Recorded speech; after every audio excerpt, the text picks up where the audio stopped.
তাপমাত্রার মধ্যে গাড়িটা পাংচার হয়ে গেছে, তাই পাংচার সারার জন্য লোক আসলো।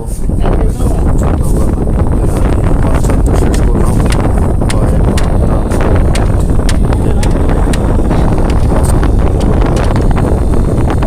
এত গরম গরমের মধ্যে দুইটা লোক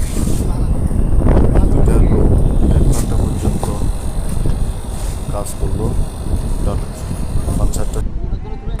পাংচারটা সারাবার পরে